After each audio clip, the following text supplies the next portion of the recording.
La tirade de l'inconstance. Quoi?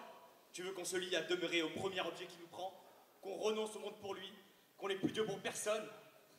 La belle chose de vouloir se piquer d'un faux honneur d'être fidèle, de s'ensevelir pour toujours dans une passion et d'être mort de sa jeunesse à toutes les autres beautés qui nous peuvent frapper les yeux. Non, non, la constance n'est bonne que pour des ridicules. Toutes les belles ont droit de nous charmer. Et l'avantage d'être rencontré la première ne doit point dérober aux autres les justes prétentions qu'elles ont toutes sur nos âmes. Pour moi, la beauté me ravit partout où je la trouve. Et je cède facilement à cette douce violence dont elle nous entraîne. J'ai beau être engagé, l'amour que j'ai pour une belle n'engage point mon âme à faire injustice aux autres. Je conserve des yeux pour voir le mérite de toutes, et rends à chacune les hommages et les tributs où la nature nous oblige. Quoi qu'il en soit, je ne puis refuser mon cœur à tout ce que je vois d'aimable. Et dès qu'un beau visage me le demande, si j'en avais 10 000, je les donnerais tous. Les inclinations naissantes, après tout, ont des charmes inexplicables. Et tout le plaisir de l'amour est dans le changement.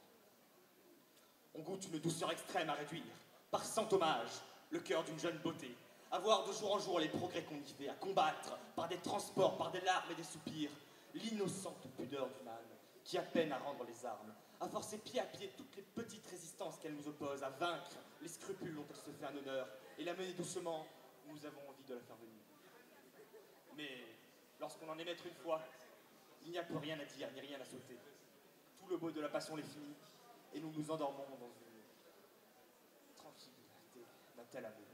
Si quelque objet nouveau ne vient réveiller nos désirs, et présenter à notre cœur les charmes attrayants d'une conquête à faire. Enfin, il n'est rien de si doux que de triompher de la résistance d'une belle personne. Et j'ai sur ce sujet l'ambition des conquérants qui volent perpétuellement de victoire en victoire et ne peuvent se résoudre à borner leurs souhaits.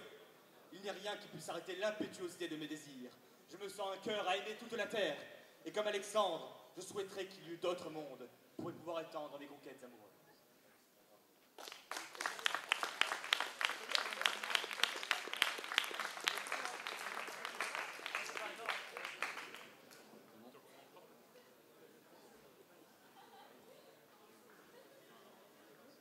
Sur mes cahiers d'écolier, sur mon pupitre et les arbres, sur le sable, sur la neige, j'écris ton nom.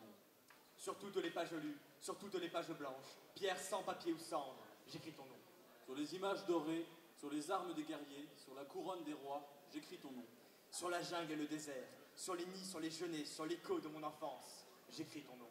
Sur les merveilles des nuits, sur le pain blanc des journées, sur les saisons fiancées, j'écris ton nom.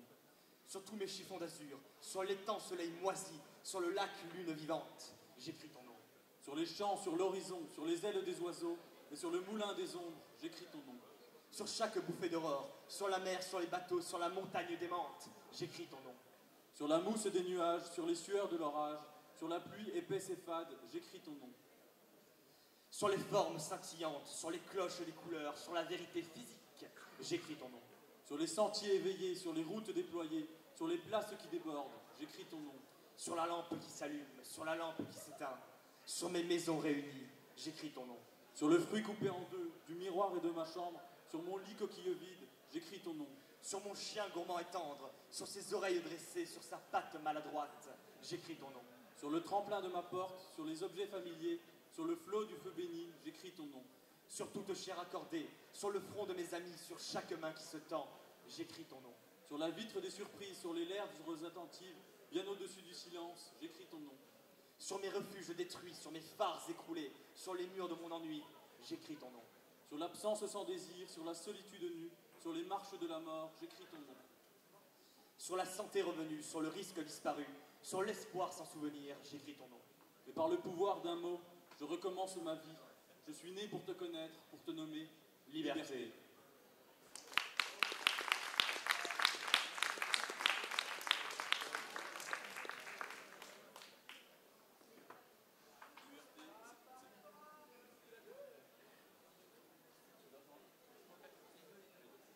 C'était Liberté de Paul Éluard.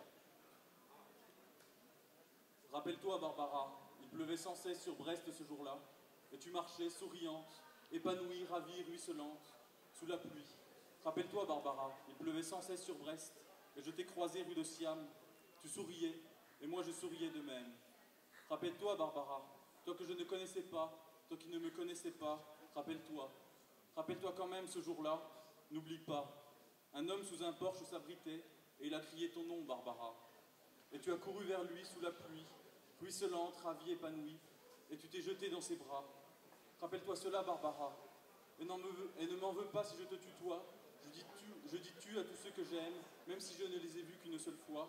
Je dis tu à tous ceux qui s'aiment, même si je ne les connais pas. Rappelle-toi, Barbara. N'oublie pas cette pluie sage et heureuse, sur ton visage heureux, sur cette ville heureuse, cette pluie sur la mer, sur l'arsenal, sur le bateau d'Ouessant. Oh Barbara, quelle connerie la guerre, qu'es-tu devenue maintenant? Sous cette pluie de fer, de feu, d'acier, de sang. Et celui qui te serrait dans ses bras, amoureusement, est-il mort, disparu ou bien encore vivant? Oh Barbara, il pleut sans cesse sur Brest comme il pleuvait avant, mais ce n'est plus pareil et tout est abîmé. C'est une pluie de deuil terrible et désolée. Ce n'est même plus l'orage de fer, d'acier, de sang.